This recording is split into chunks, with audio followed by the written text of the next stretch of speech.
Welcome to the Football Yanks podcast, covering the English Premier League with a special focus on our fellow Americans. And now your hosts, Derek and Ryan.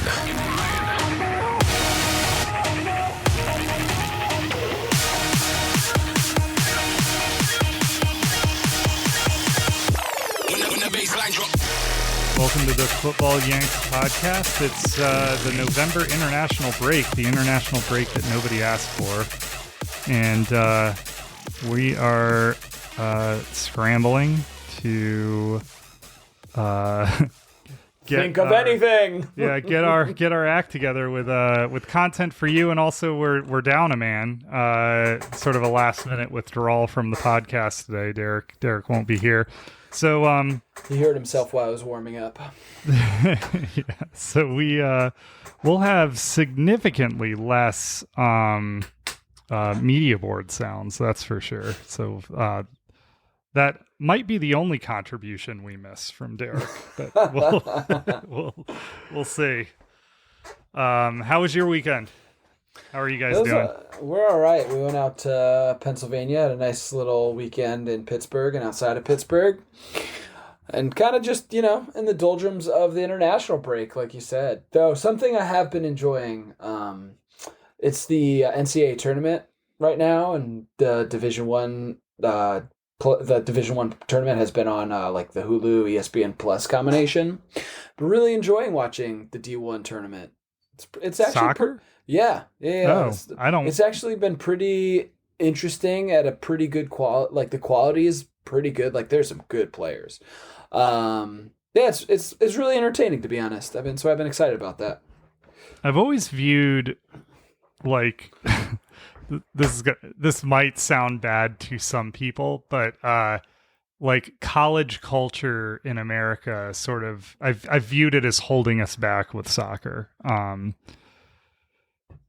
Yeah, like with the countries that we're competing with internationally, there's sort of, it's almost like they separate athletics, or at least my perception is, I don't live there, but my perception is that they sort of identify the freak athletes very young, and then they go to academies that emphasize monetize them. yeah, but they emphasize sports specifically, or the sport of choice, and then that is supplemented with academics, which like I guess should be the priority, but that's sort of the global competitive landscape for us, whereas like we don't do that with kids here, right? And I feel like that's probably holding us back with soccer in ways. I think where we are now, I think you could make the argument either way, to be honest. What the issue for the US to follow a model like Europe's is the NCAA, right? Because these athletes can't really make money if they're involved in schooling until they're 18 or 21, or a little younger, where some of these European football players are making full salaries at 16, 17, depending on their level. Yeah, I think I would actually stand up for, the quality that I've been watching, I think is actually pretty good, and even feels so long ago, almost 8, 9, 10 years ago when I was in college. Even though I played at the D3 level, there was still pretty high quality players. It's just the system they go up through is so different, though it has changed. Like the development system and the club system in America has really improved because MLS has brought academies into their organizations. So now you're seeing more and more academy level players getting bought by overseas clubs, and vice versa to a certain extent. So it has changed, I think, for the better for the US sport, or the US sport in soccer. But it kind of does put us at a slight disadvantage in terms early on, I think, because the goal of the culture here is to go to college. Yeah. Well, there's a little bit more of the culture is just different in England or Spain or wherever. But I think it's changed a little bit. And some of I think it's been fantastic. What it was fantastic for was the women's game in this country, because there was an established setup where you could play, almost full time or as close to full time as possible from 18 to 21 without like needing a salary because you were in college. Yeah. So it helped us there where we were on top, like we were so much better on the women's side for so long because it wasn't just a like capitalistic thing. Maybe for the schools it was, but women could play at a good level without worrying about income, for a certain amount of time, which is interesting how it would, compare to the women's game. Yeah, I have no idea what the financial, I have no idea how the finances work for the academies overseas. I think it's a lot of recruitment. I think once you get above a certain age, you have to be you basically get contracted to the club. Like you can't leave. Or you're part of the permanent setup or an investment by the organization, where I think in the U.S. there's much more free flow of players from club to club. I don't think it's as rigid. Yeah. I knew that. I knew that the players were compensated. Or I know that the players are compensated. As early. They can. I think they can sign in at 10 years old and stuff. There's whole systems working all the way up through I don't know what was Messi recruited when he was 7 or something like that. I forget what the actual details were, but I don't know. I've always looked at that system. So I think college athletics are fucking insane. I hate the NCAA. And mafia. Yeah. We went to the Maryland-Michigan game this weekend. We have friends who are super into Michigan. Wolverines, yeah. Yeah, and they organize this once a year. I have to go watch Maryland get their ass kicked by Michigan. And this year, I think Jim Harbaugh is, I don't know if you've watched the stuff he's said and done, but I think the guy's a piece of shit. So he really shouldn't be at an educational institute molding the young minds. And Nick Saban to the same extent, but he's a religious cultist psycho piece of shit. But I didn't say Nick Saban was a religious cultist person. I was just making the amount that they are paid for the positions that they hold at educational institutes is painful to me. I am saying that Jim Harbaugh is a religious cultist piece of shit. Yeah, I have heard that lately. Yeah, he when they overturned Roe v. Wade, they asked him for his opinion, I think, or maybe he just volunteered it. These psychos will just let it fly anyway, but his response was that he doesn't think that you should be allowed to have an abortion, and that he has a big house and he'll raise all the kids that parents want to abort. That was his response. Yeah, I don't know. So I would love to watch him lose. He's banned right now for some reason, cheating or whatever. Signal stealing, the Christian thing to do. But I like the idea that there are academies where the athletes go, and then the academic institutions are there for academics. And we've done some weird shit in America where we've convinced people that their colleges are akin to a religion that you follow for the rest of your life. Down to the chants in the stadium and stuff. We were sitting in the Michigan section, and every time they scored, some weird chant began, with poses and stuff. It was so bizarre to me. But yeah, I hate the whole system. I hate the NCAA. I really hate college football because I think we're taking children and playing human bumper cars. This is American football, by the way. Yeah. And just scrambling their brains with CTE and providing basically nothing until very recently. Now they can make money on their likeness.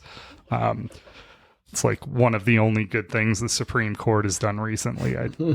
Good things they've done recently, to my estimation. But without getting too deep into the political nature of it all, and I would assume I agree with most of the things that I would just agree with you generally. But it is interesting the way that those institutions play a similar role in the communities that, say, mid-sized football clubs do in Europe, like soccer clubs do, because the interaction with the community is much more intimate for a university than it would be, like, say, like an NFL team.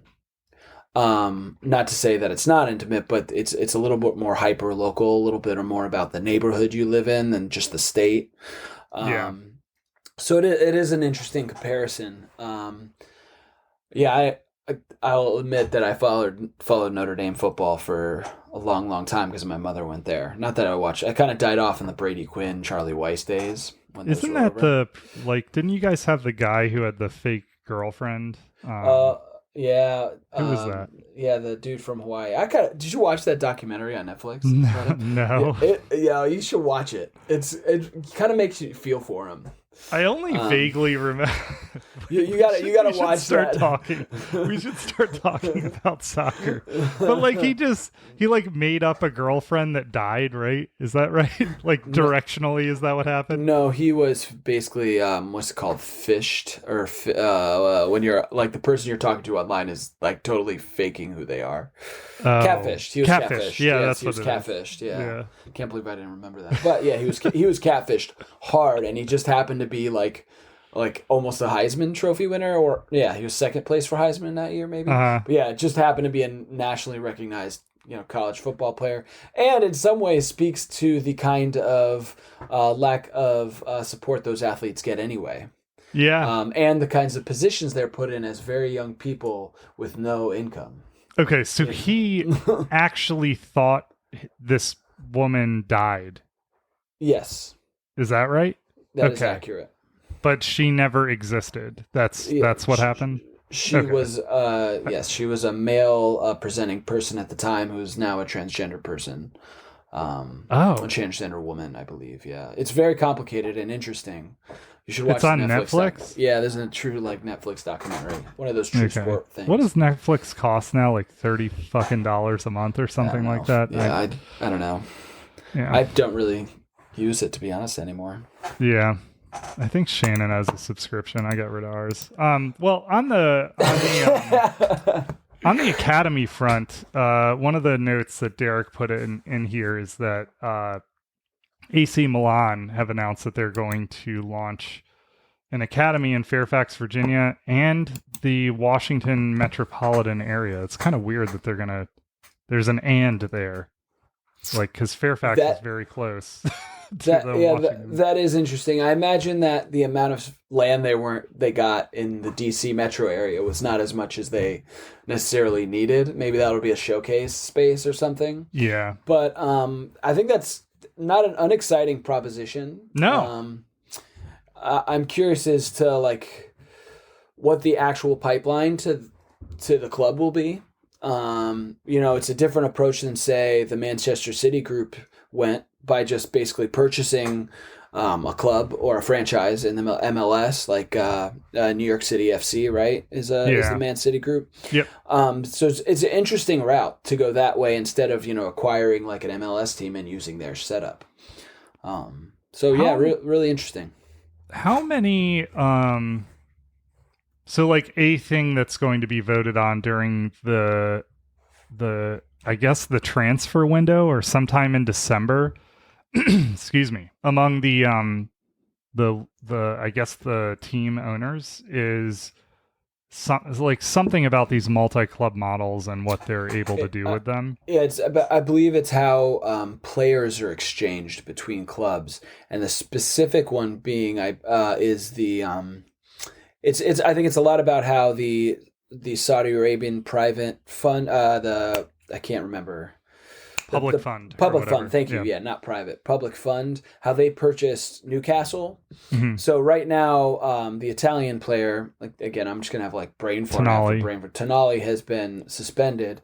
There's a parent club, the person who just went from Wolves to Saudi Arabia is Neves, right? Neves. And because, Neves is now a player in the Saudi Arabian Public Funds League, Newcastle could go make a deal with them to bring Neves to Newcastle as a replacement. So I think the reaction is that they want to stop clubs that own multiple clubs around the world shelling players around, and splitting the wages and just pulling them back into the club in January. Specifically January, I think, is the question.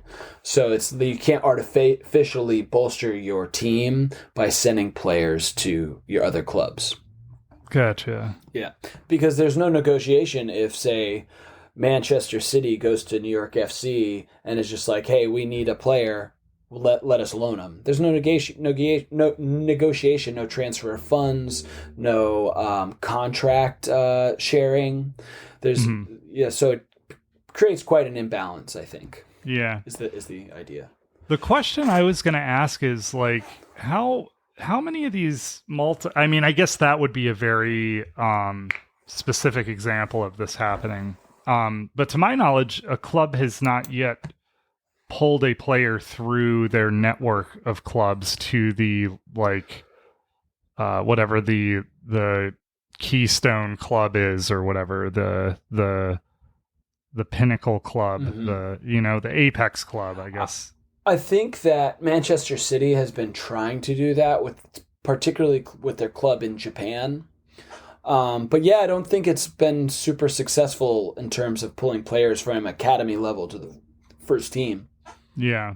What do you mean they've been trying to? Like, has something stopped them? I'm completely ignorant. Yeah. So, and I, like, again, this is a little like kind of secondhand, read this article like a couple months ago kind of talk, as many of the things I say on this lovely podcast are.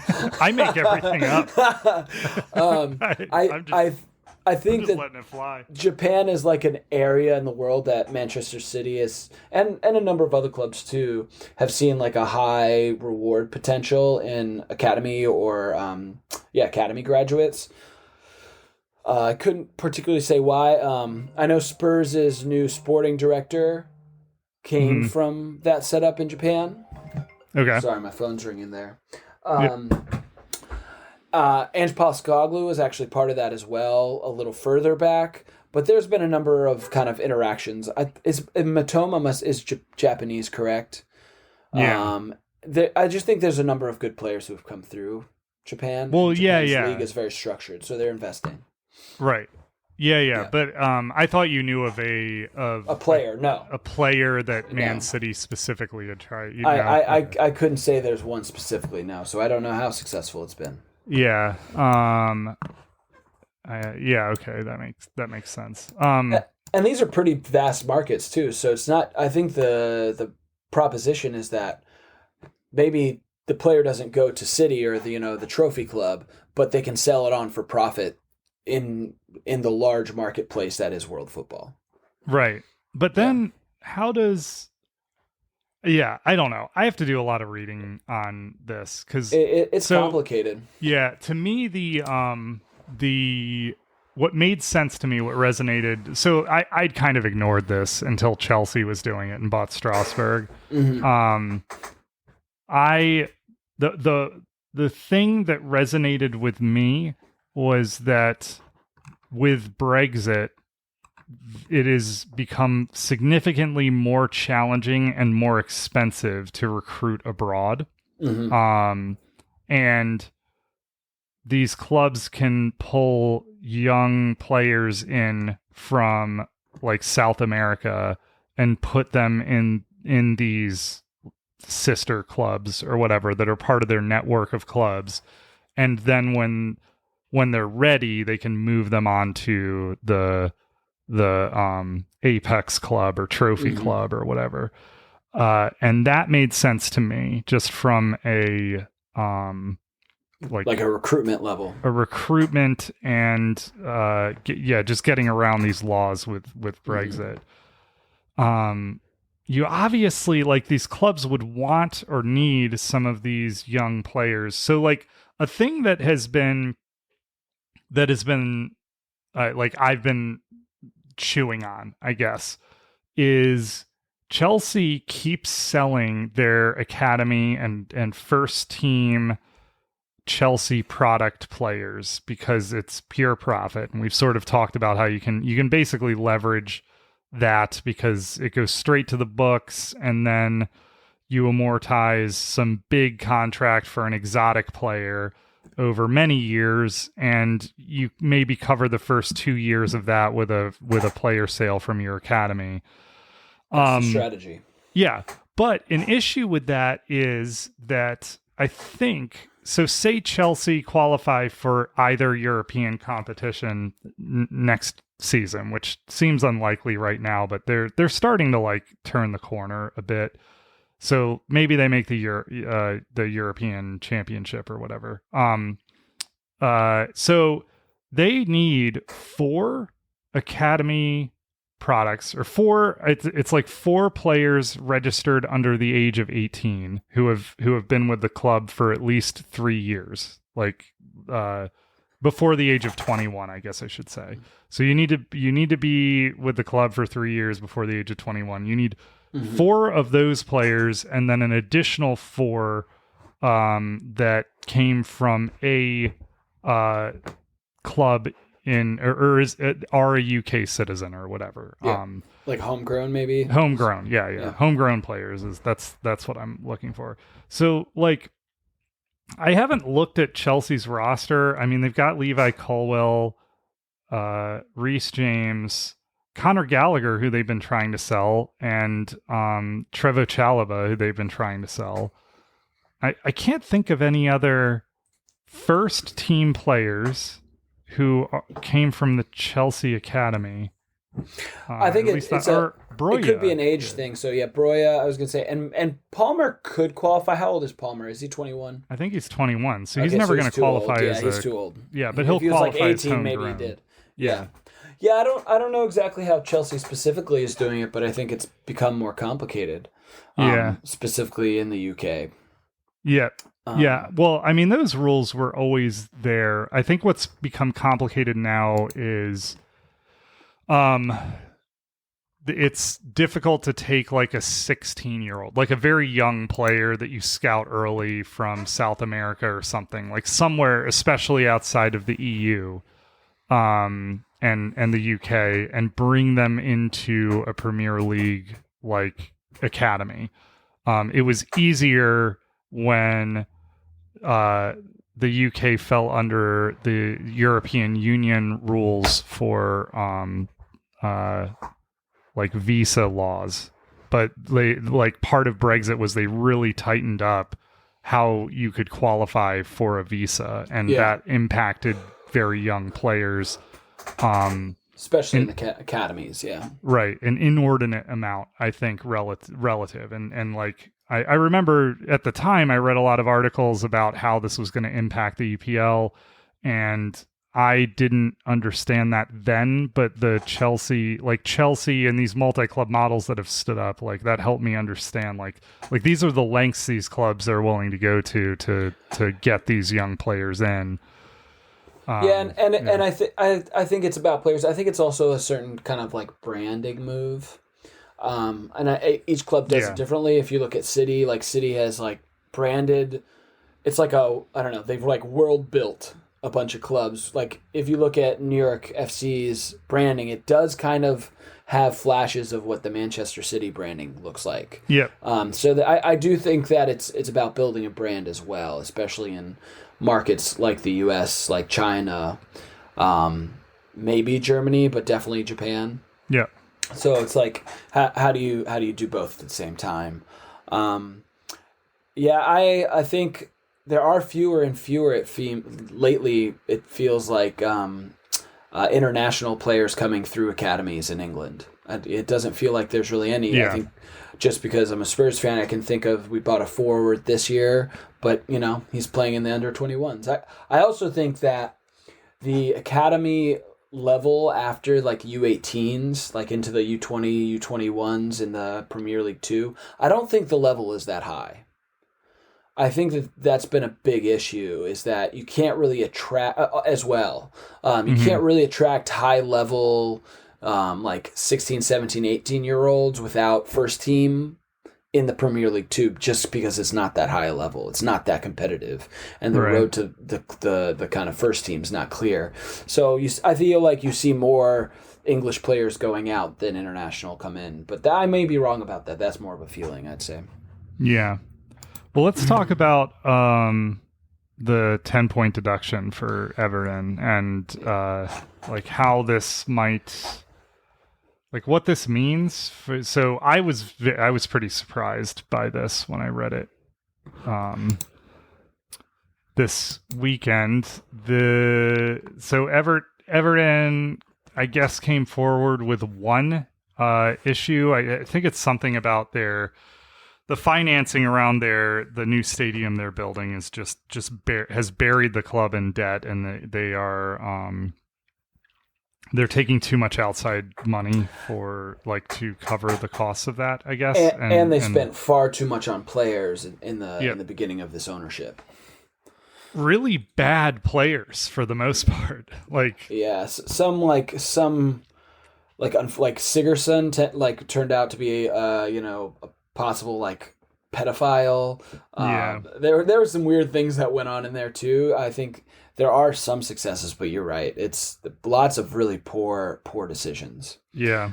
And a mid-tier club really moving to punch above its weight. It shows a couple things, right? It shows that how hard it is to get to the next echelon of club size, of club achievement in this current climate, because of the way that these clubs are generating revenue. It's very hard for an Everton to really push into the top four. So I think that's been a kind of a strange thing that we found out from this, that it's not just the amount of money in the ownership, it's also the amount the ownership can spend versus the profit. Really creates a really segmented Premier League of top clubs and everybody else. I also think that this is the Premier League, or at least the administration of the Premier League, showing up and saying we're gonna really go after clubs, which calls into question what's gonna happen. I don't know if the Sheriff was asleep, but the Sheriffs are back. He's back in town. He's got a shiny badge again. He's coming after clubs. I wonder what it says for City and Chelsea eventually.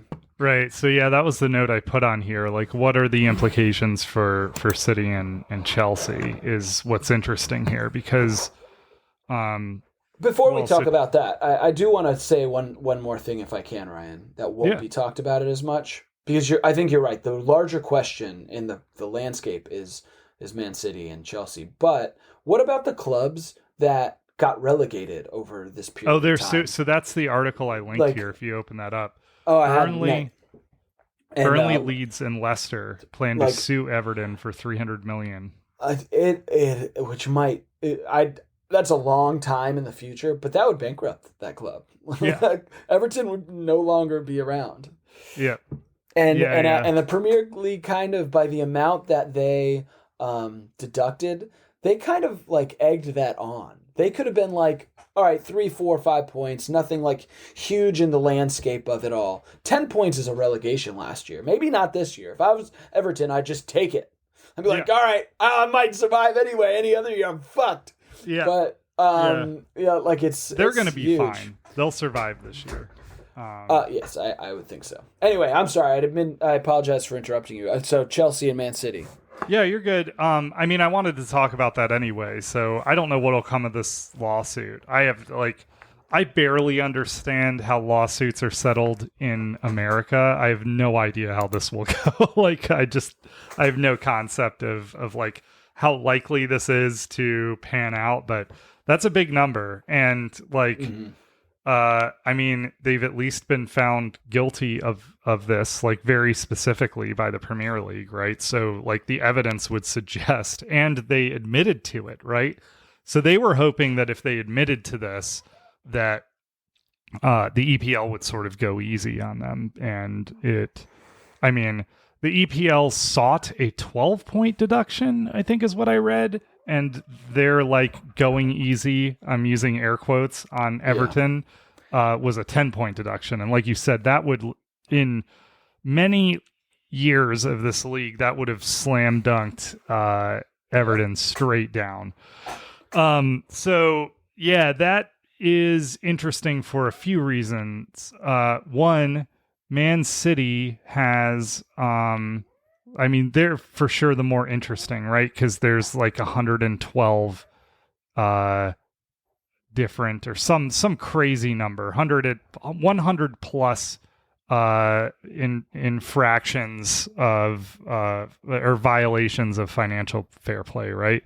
And the rumor, a rumor that is circulated in the wake of this Everton deduction is that City could be just straight, like, flat out relegated, which would be crazy, and I think is very unlikely, just because of how it's weird, right? So, like, the EPL is stuck between outside regulators want to come in because the opinion of the government there is such that the EPL and the FA has done a poor job regulating these clubs against their own rules. They're not policing themselves, so to speak. Mm-hmm. And that has caused this reaction that you were just sort of alluding to, that, like, they've woken up and now they're really gunning for these teams. So, like, that makes me lean toward there's going to be a big punishment of City, and what does that punishment look like? But then you think about the number of players from City that are now playing for England, and how financially important City has become to the EPL, and they're, treble winners now, and huge commercial force. And for them to do, like, their loose laws around ownership and who can own a club, or what can own a club in this case, like, they're basically going to be going up against a nation state with this, right? Well, so I think the Man City thing, I totally agree with you. Like, the question is, what is going to happen? Like, whoa, if this is put in comparison, but they are two different things, right? So Everton is basically been found culpable of financial mismanagement, spending too much versus their revenues. I think there were a lot of mitigating factors, COVID the most obvious among them, that I feel that it doesn't feel like it was taken into account in a substantial enough way, other than kind of like the law of it. But the thing that Man City is accused of is just lying. Yeah. Of just moving money around and then saying there's nothing to look at. Where Everton has said, there was some serious financial mismanagement that happened. Yeah. And have kind of come up with their hands up and saying, hey, we tried, we messed up, here's our books. Like, what happens to a club like Man City? And to another extent, like Chelsea, they're looking back at the Abramovich area where I'm sure financials were opaque, to say the least, right? And interestingly enough, Everton was a club that was so backed up by one main Russian sponsor. So good, and I can't remember the names, but one of the good friends of the owner of Everton was a Russian oligarch who was, and he had like 3 main sponsorships at the club, and was probably going to be the new stadium name sponsor. And after the Russian invasion of Ukraine, that was no longer viable, much like Roman Abramovich, not viable to own Chelsea anymore. So it's interesting how these two clubs, Chelsea and Everton, are kind of like finding this interesting little path along the way where they're both going to have to confront their reliance at one point in time to Russian money, much like Manchester City is going to have to find a way to deal with how it's owned by a nation state. Yeah. So, like, ahead of all of this, as a Chelsea fan, watching Bowley and Clear Lake be like, hey, we're going through the books of this club that we bought, and this is sketchy. You guys should take a look at this. Like, they probably thought, because it's possible that none of this would ever have been discovered if they hadn't come forward with that. Because they already settled with UEFA they paid like $3 million for as a fine, because UEFA was like, thank you for coming forward with this. We can only go back 3 years, but here's a little fine. We'll call it good. And so like what that tells me is that this stuff is like from at least 3 years ago. Like what I've heard specifically is a lot around Conte signing, the coach Conte,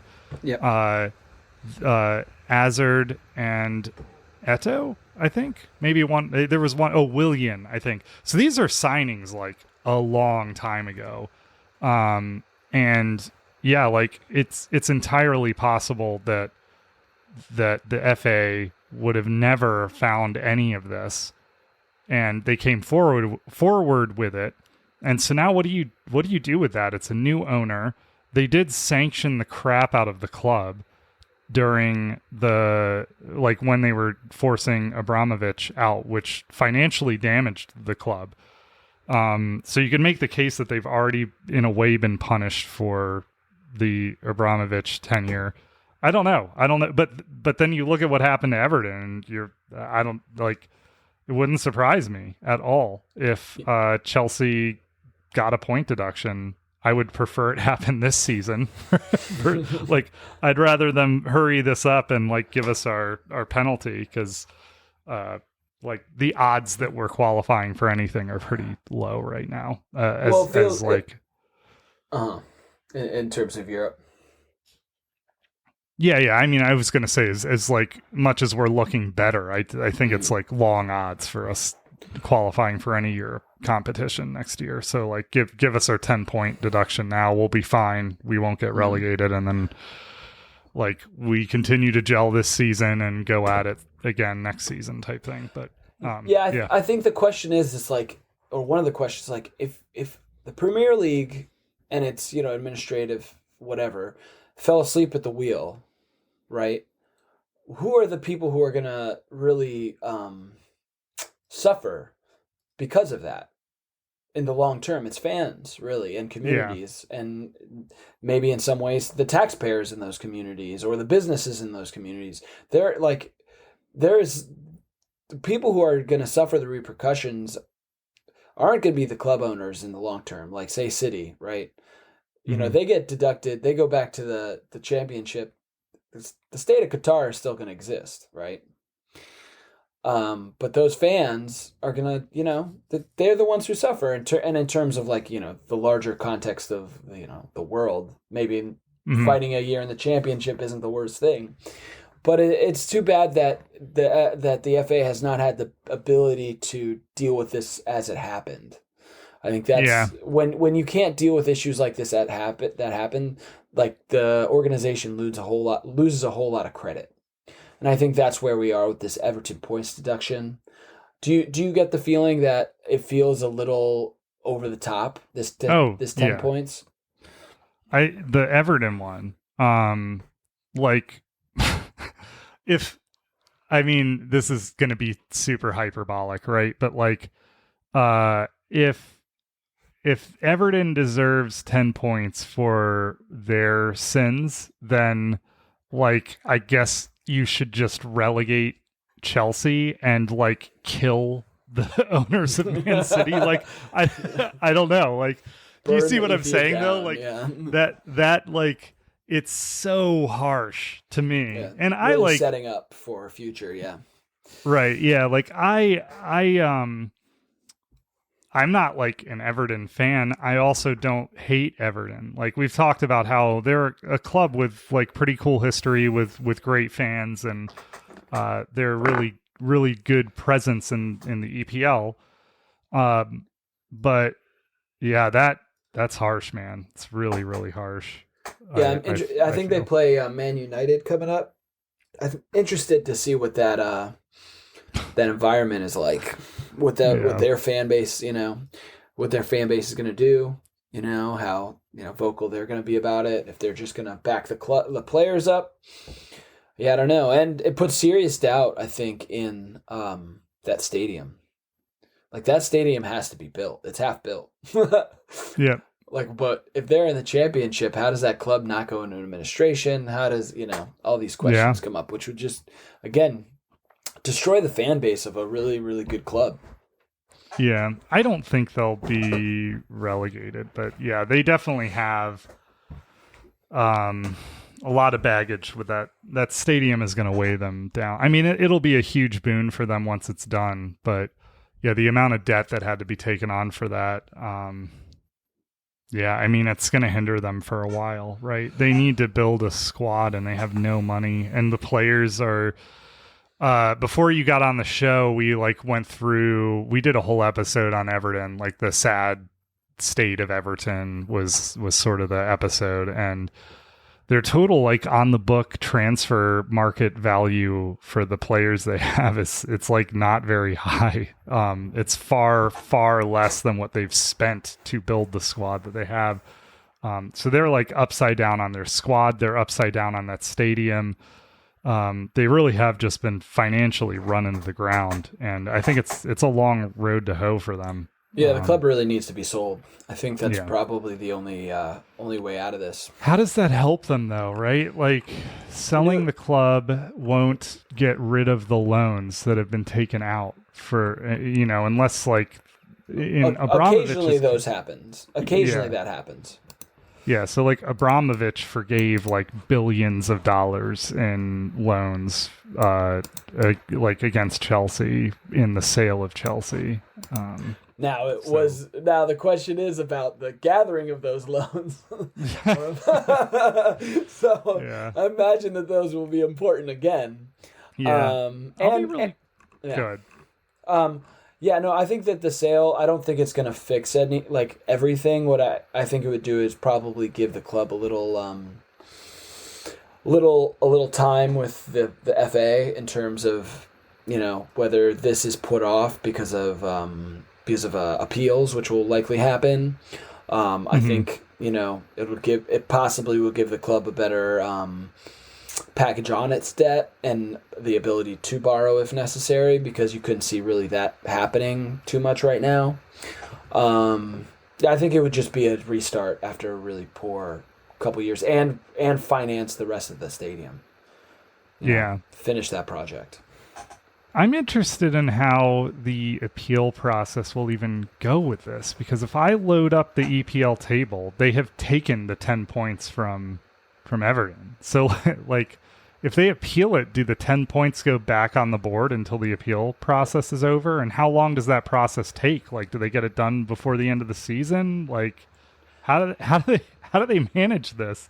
I don't have an answer. I definitely don't know the answer. It's bizarre. It's crazy. I do think that they could get the 10 points back before the season ends. I think the way I understand it, it's likely if they appealed, the 10-point deduction would go down, and it would be postponed until either until after the appeal process, until next year. Yeah, but I don't know how long that actually will take. This Court of Appeals thing, Sport Appeals sounds like Sepp Blatter runs it. That's a name. That's a name I really never wanted to hear again. Sepp Blatter shirt. In the meantime, City have recorded record revenues last year. A real rags to riches story for Man City. So they broke the record for club income. They reported 712.8 million pounds of income, besting Man United. Who the fuck is going to Man United? I can't believe it. Anyway, Man United's record was 648 million pounds previously. So they pretty significantly beat that. So you're right. These guys won't be hurting. They've got a real asset on their hand. And at this point, it does it's hard to imagine what the EPL could do that would be punishment enough for it to deter someone from attempting the exact same maneuvers that City made here, right? Do you see what I'm saying? You look at Newcastle, which was likely the wealthiest club in the world, right? Yep. But I think that they've shown the way that you can approach this kind of takeover without the kind of brazen spending that city did. Yeah, City yeah. has done. And I think that Newcastle sees the future for Man City a little bit. I think that they're smart enough. I also don't think that Man City, publishing their revenue when it does is a little, conspiratorial. But 5 days before or so, the Everton points deduction. If they can tell everybody that their revenues are super high, who could think that their books aren't balanced? Right. Yeah. And I think Manchester United is like the worst run club, as we've discussed at length, but is a very successful corporate organization. Mm-hmm. If you think of that. It's a commercial powerhouse. You I wonder why the team's so bad is because their focus isn't on the team, it's on the brand. Because, American billionaires understand that a brand is worth more than what's, what it's selling, A brand is more valuable than the product, and United is like the best example of that. Yeah, Derek threw on here on his show notes an article titled "Rating $1 billion of Man United signings since 2018," and it's pretty remarkable. I might mispronounce some of these players' names, maybe not. Yeah, probably some of them. But I've Van de Beek. Who's number one? Is Van he de still Beek? kicking around? He's still in the squad. Yeah. Is he still there? Fred. Feel bad for that guy. Oh my God. Yeah. Dalot, Lee Grant, Harry Maguire was signed in that time. Bruno Fernandes, Wan-Bissaka, Daniel James. Van de Beek. They sell Dan James for a profit back to Leeds? Or to Leeds? Probably not. I don't know. Very doubtful. They gave that one a 5 out of 10. They gave Van de Beek 2 out of 10 on this article. Dude's been awful. He should just go back to Netherlands, honestly. Yeah. It's too. I was jealous of that signing, I remember. And it seemed so smart at the time. Yeah, it really did. I think he's like a jack of all trades, master of none kind of player, though. Yeah. Poor man's Eriksson. Sancho, a really bad one, or at least it looks like that right now. Varane, probably a pretty good signing. I don't know. Anthony, they have as a 2.5 out of 10. You can, again, it is an interesting thing that a club can spend that much on bad players. Like that is, and just keep going. Yeah. The dollars amount, it's kind of like just the dollar amount in the EPL feels like such a financial bubble that I couldn't really articulate exactly why I feel that way, or how it is actually a bubble, but it just is it sustainable unless these huge nation states get involved in every single team? Nation state means I think Russian oligarchs are part of that, Yeah. I don't know.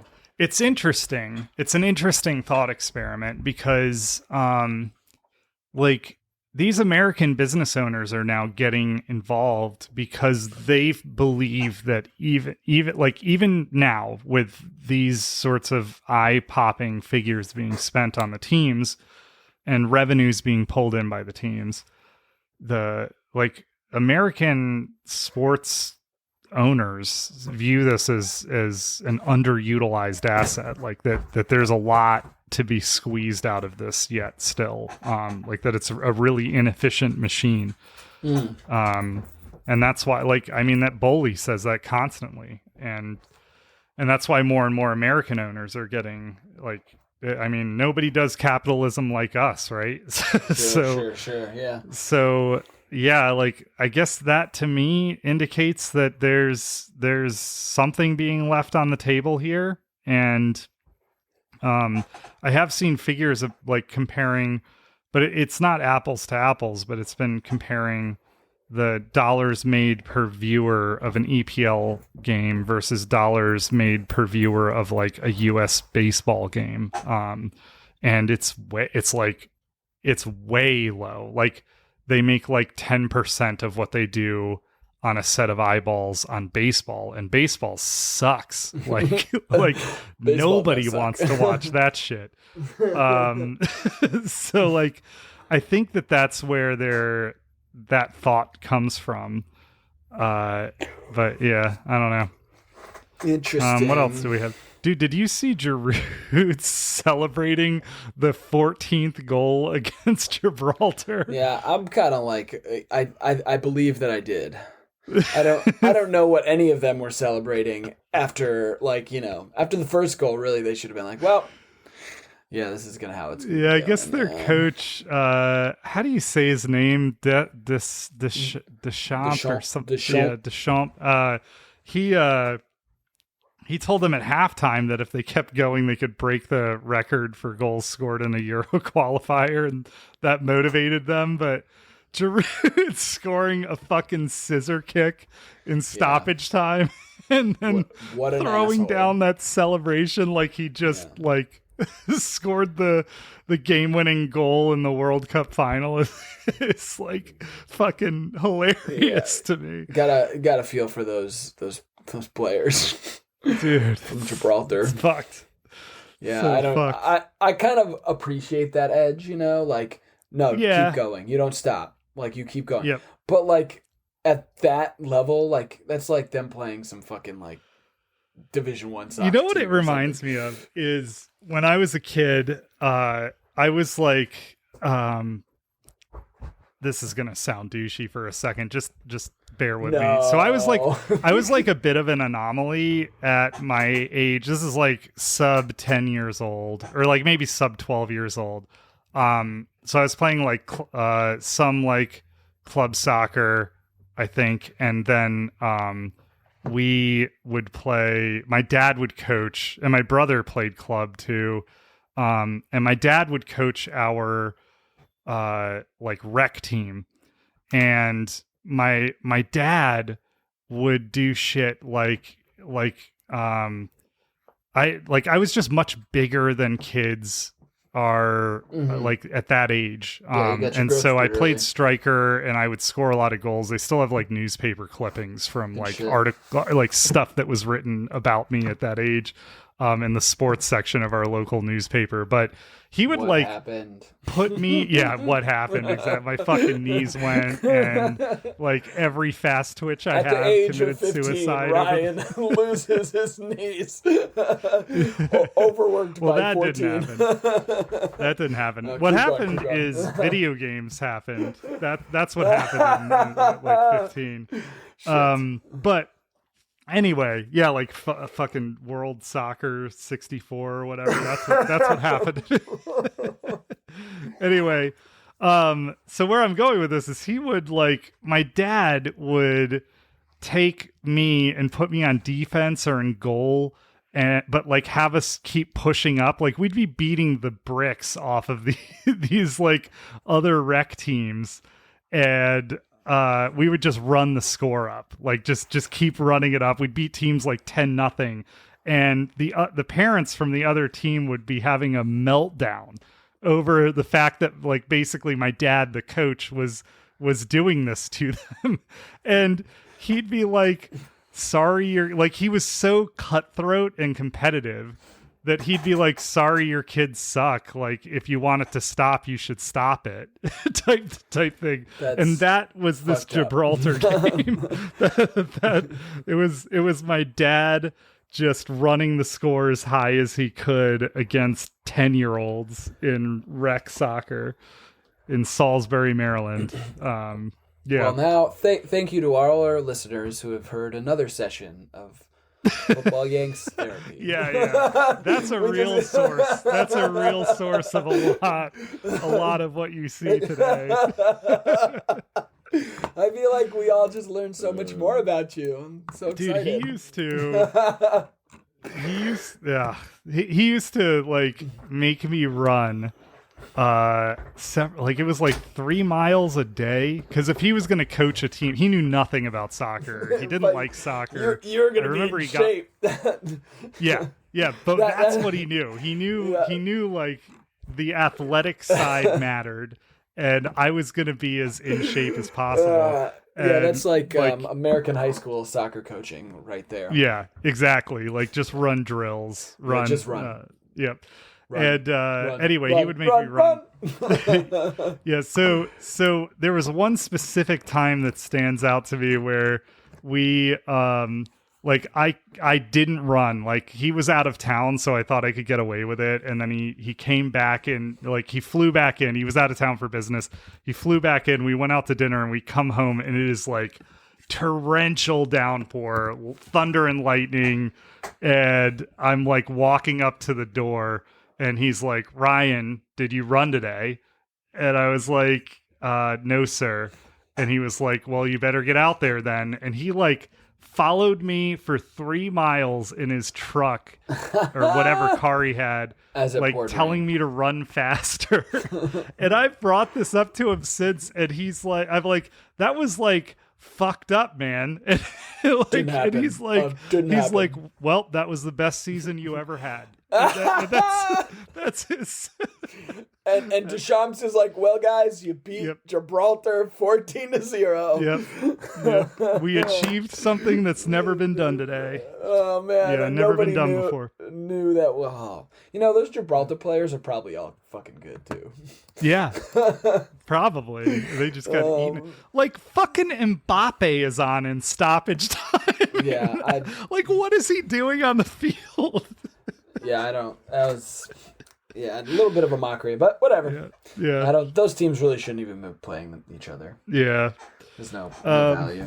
What else do we have on here? How are we on time now that I've like talked about the source of all my trauma? Time. Let's like rapid fire a couple of these just from the international break, and then we can run through the Yank stuff real quick, and call it an episode. So.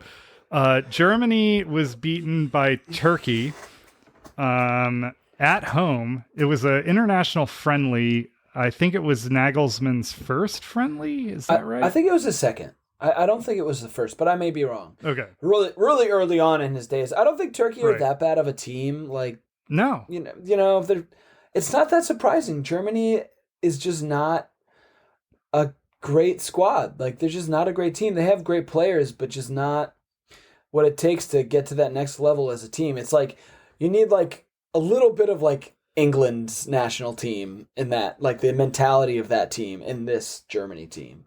A little bit of ability to just like play and be confident. That none of them are confident. Like at least confidence in the way they're going to go about it. Nobody really knows right now. Yeah. And I don't think Nagelsmann is a good choice to show him how. Weird choice for a national team coach. Such a strange signing. Like Jurgen Klinsmann would fucking be better. Yeah. Arda Güler. Do you know who Arda? Oh, he's probably still injured. Turkey has a gangster like attacking mid named Arda Güler. Have you heard of him? No, but it's a good footballing country, Yeah, he just got picked up. I think he's like 18 years old. He just got picked up by Real Madrid. Very cool. Yeah. Anyway, they're like, they have like a very cool soccer culture in Turkey, and it's like a team that's not to be taken lightly.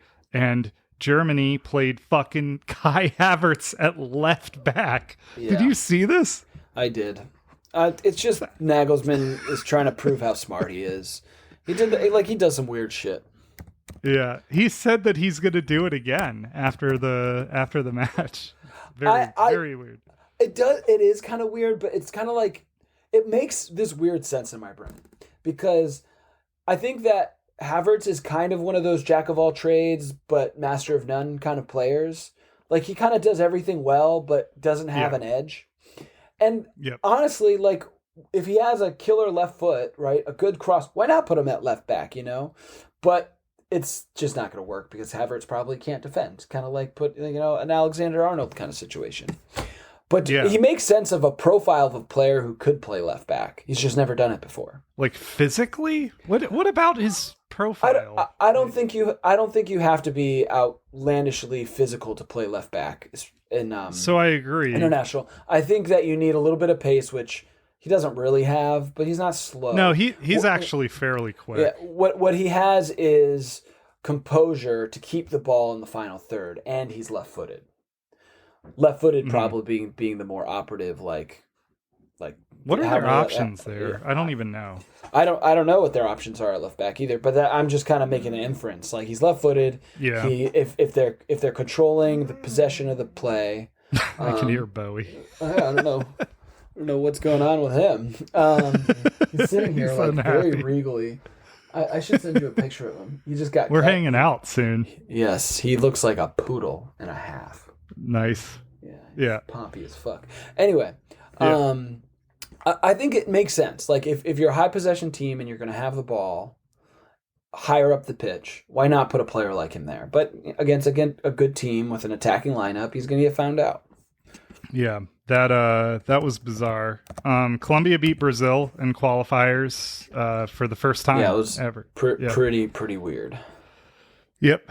And then Norway is out of the Euros, so no Haaland, no Odegaard, among others. They've got like a few. There's a real golden generation in Norway right now.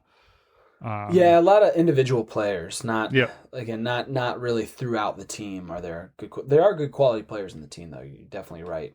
Has the ability to be like maybe a Denmark in 2 years. You know. Yeah, is Andre Schelderup? Is that his name? Yeah, does he play for Norway? I think he does. Yeah, Not familiar. Yeah, he plays with Norway.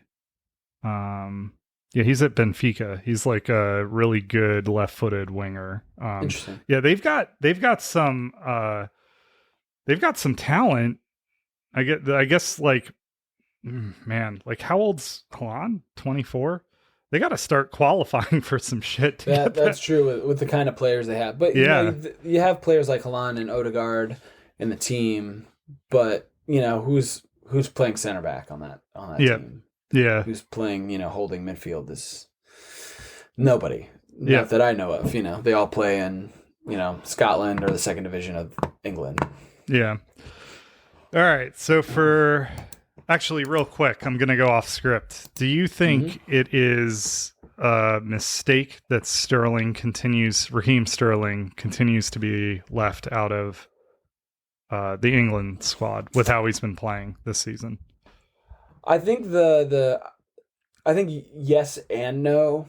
I think there's a lot of things that go into these national team selections, which I think like Southgate has gotten a lot of slack for it, but his teams have generally played well and done well in tournaments at least. I think that he probably sees like Phil Foden and Sterling and maybe Jack Grealish as two similar types of players and too many similar positions, so he's weeding out what two he can have in the squad. Yeah, he's never going to drop Rashford, right? He's not going to. Or Saka. And then the question is where does Sterling go? Yep. I think Phil Foden is a better player in the moment. I think he plays in between the lines. He has a little bit more of like a X factor right now than Sterling. So I can see it as an issue, but I don't think that's the biggest one that Gareth Southgate needs to confront. I think Sterling just needs to keep playing well and hope it works out. Yeah. Yeah, it's hard to... I've thought about this a lot because I'm a Chelsea fan, and he, like, especially that Man City game, like, he just played out of his fucking skull in that game. Yeah. I found myself celebrating that game over the last week as though it was a win, and that's like a very Spurs thing to do, and I've had to like take a step back. Yeah, don't be too Spursy. Yeah, like playing glory Spurs after getting the crap kicked out of you 4-1. I need to get rid of that losing mentality, get that Spurs stink off me, but Um, And maybe, a 20 points deduction in the future. You should clean yourself of that bar. Dude, if the baseline is what happened to Everton, I shudder to think what's going to happen to Chelsea. And like they're going to have to just dissolve Man City. I have no idea how you make the punishments make sense. Yeah. All right, let's roll through Yanks real quick. So we covered the academies that are being stood up by Milan. We've got the U.S. and Trinidad game tonight. Yeah, which is that coming up here? Yeah. Before we started recording, we made the joke that all of the Yanks updates are injuries, and we're going to get more after we play on that pitch. So. Oh man, yeah, and it's been a bad place for us, obviously historically. It has in the World Cup there. Oh, what a boring game that night. The other night too. Hmm? The win we had just a couple nights ago. Yeah. Playing against 10 men the whole time. It's not fun. No. Didn't look good. Nope. Pulisic's done his hamstring. He's recovering in Milan. And yeah, I don't know, man. We've talked about this a bit on this podcast. I have no idea what Pulisic's ceiling is because he's so injury prone, and it's a real shame. It's becoming kind of like he's erratic now because of his injuries. You're right. You really don't know what he's going to bring, whether at a club level or at international level. Yeah, it's a real liability. But I think that Berhalter's got to figure out another option, another real option, not just a plug. Someone who could start before Pulisic if Pulisic misses games. Yeah. I don't know why he linked Weah. He has Timothy Weah linked here. I think Weah's been playing well. No. Yeah, Weah's high quality, dude. Yeah. He's the son of a Ghanaian president and a former world's best player, baller. This is. Mm-hmm. I don't know what. Anyway, he linked Derek linked the who scored for Weah. I don't know what he wanted to say there, but I think Weah is a baller.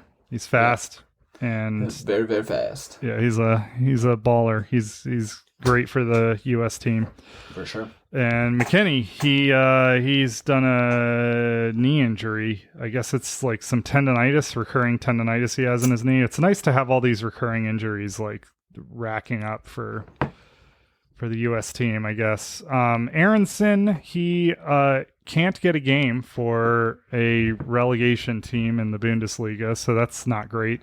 He's not really everyone's back. He's not everyone's favorite. The way he plays, how gangly he is. I kind of agree. I don't love watching him play. I appreciate the work that goes in and that he is an extremely good player. He can really cause some havoc, I think, in the final third. It's just he's not quite strong enough, and I don't know. And Union Berlin, while in a relegation, we're in the Champions League too. Yeah. So it's not like it's a bad team. It's just probably a mid-tier team performing really, really poorly after a really, really good season previously. Right, it happens all the time. So I'm not super convinced. Aronson, I would have encouraged Aronson to go to the championship and play a season with Leeds and muscle up, gain some weight, try to play in a different way. But I don't know. I'm not so hot on Aronson. I'm cold on Aronson this week. Yeah, I'm there too, and I was really stoked. I was very excited when he broke through to the men's first team, and yeah, I don't know. It's just yeah, I agree. I'm cold. He was kind of found out in the Premier League a little bit. Yeah. Turner's been on the bench for Forest after having a rough game against Liverpool, if I recall correctly. I think that is, yeah. I think that was 4-0 or something like that. Yeah, and one of the goals I think was directly his fault. I forget what he did, but I remember he committed an error that led to a goal. So yeah, really big bummer. Yep. Ream's out there with a fucking broken arm or whatever, still killing it. Robinson, he's a baller.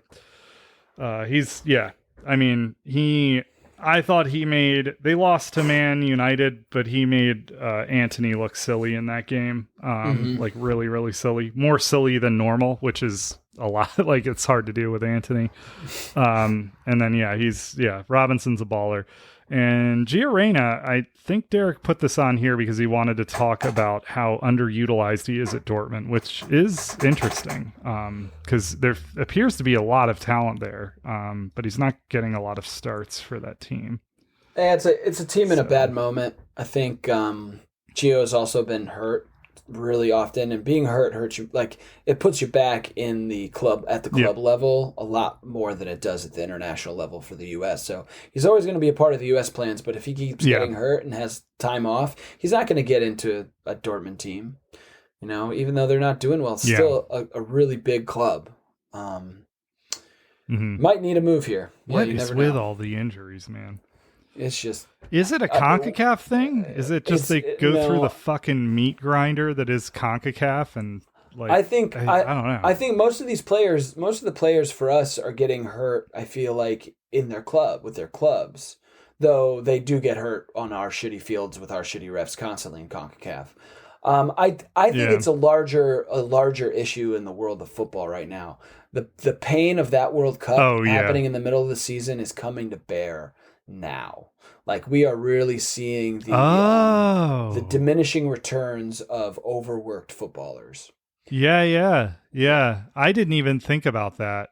The last calendar year was fucking psychotic. It's like for these players. How do you talk about Shannon's foot, right? So it's overused, sure. But these players, every single day they're in training, year round at a really high level of impact athletics, like your body is going to fall apart. Yeah, it's just going to happen. Well, yeah. And the Toddfather thinks we're not getting enough out of them. There's commercial value being left on the table here. More games. And maybe that's part of that bubble. All-Star game. Oh, I know that. I'm sorry. Yeah, maybe painful idea. I would rather go watch like a Legends game than I would a Premier League All-Star game. I think it doesn't really work in the MLS. I feel that way about every All-Star game. Yeah, in any sport. Except maybe I feel like the NBA is different because the kind of sport basketball is. It's like playing up in the park, the All-Star game for the NBA, and it's a huge weekend, But it's just I agree. All-Star games tend to just be like kind of a dud. Yeah, they're all really stupid. The NHL, it's kind of fun. They do like a weird format, and I don't know. Guess that's kind of it. Oh, Javi, Gavi. How do you say Gavi? The Barcelona midfielder. Gavi. Yeah. He did his ACL. Oh, really? Yeah. Oh, yeah. Man. Yesterday. A lot of ACLs this year. Yeah, it was confirmed today. It looked bad. I saw it live. It actually, now knowing that he did his ACL, some of the movements he did afterwards to try to see if it was working right, like kind of making me shudder right now. He's doing like some squatting motions and stuff and just like grimacing in pain. I would not recommend that you watch it as somebody who has done an ACL, but don't plan on it. Yeah. He was like, I think it was like a popped up ball that he was running backwards and just planted his foot to take it down out of the air. And you see it go like the minute he plants his foot. And he'll miss the Euros and the Olympics, which, if you, on the back of the statement you made about how stupid the schedule was last year to accommodate the World Cup, these players have the Euros and the Olympics coming up. We're not going to have any. The Olympics won't be like quite the same because of the age restrictions. But the Euros, it's just every fucking summer these guys are just getting destroyed by another tournament. Yep. It's crazy. Like even this international break, or the past one, I guess there's qualifiers during this one. But it's like, why not give the players off a couple weeks? You know, like, give them a bye week, whatever it is. I think the bye week probably helps the NFL, you know, keep players healthy, keep standards high. But it's just, I don't know. It's a bummer. Yeah, no such thing as a bye week. They travel and then go through international training and games and then come right back to their club. Yeah, some of them like traveling halfway across the world, right? Yeah. And playing in games like Uruguay versus Argentina. Like, imagine that kind of game. That was high intensity. Crazy. And then getting on the plane, like you said, going to the other side of the world and trying to play club soccer 3-4 days later. Not anything to be said about the symptoms of just sitting down for 8 hours as you travel, you know? Craziness. Yeah. And that was a crazy game. Yeah. Did you watch that game? I did not. I just read about it. Dude, Ugarte, I think that's how you say his name. He played like an absolute psycho. He should have been did he get a red card? He should have been given a red card in that game. I at a minimum he got a yellow. I don't remember if he was sent off. I don't think he was sent off. But he played like he was fucking possessed in a bad way by like a fucking demon. And after the game, he called Argentina, or I guess it was during the game, Argentina star Rodrigo de Paul, Lionel Messi's cocksucker. Things turned ugly during the World Cup. Yes, it was during the match. I love that. He made 19 minutes into the game, he made an obscene gesture toward de Paul. Yeah. Outrageous. Yeah. The whole thing, it's so crazy. I'm gonna watch the highlights right when we get off. Yeah, it was insane. Yeah, and Ugarte, who is like a fairly to my mind, he's a fairly like reckless and dirty player. Chelsea almost picked him up, by the way, which would have been really interesting, I guess. Is there a player in world football that Chelsea has not almost picked up or tried? Well, he was going to be like the discount version of Caicedo. Sure. They were gonna pull him in, and then PSG came in for him, and they just couldn't compete. It's like one of the few clubs that Chelsea seems to be unable to compete with. But anyway, yeah, they were gonna go in for Ugarte instead of Caicedo, and yeah, that would have been crazy to see. It would have been worse. Like, I shudder to think what the Tottenham-Chelsea game would have looked like with Ugarte involved. Yeah, but I guess that's it. Should I play a media board sound for Derek? In honor of the Derek. Yeah, here, we'll do. And we say bye-bye! Bye-bye! That one. Yeah. That's a pod. We've got a Discord. We have a website, footballyanks.com. I was sick as shit last week, so I was really bad about updating social media and basically everything, but I'll get back on that this week. It's Thanksgiving week, and we're heading into the holidays. Are you going out of town? Yep, I'm going up to Vermont. Sick? Yeah. Is that like, what part of Vermont? Waterbury Center. It's about 20 minutes from Montpelier. Oh, okay. Man, Vermont is beautiful. Yeah. We biked around there 2 months ago or something. What a incredible place. Anyway, yeah, I think that's it. Follow us on social media, like and subscribe wherever you're listening to this, and we will catch you guys next week with actual games to comment on, or club games, I guess. We did a lot of talking about the international games, but you get what I mean. All right. See you. Peace. Thanks for tuning in to the Football Yanks podcast.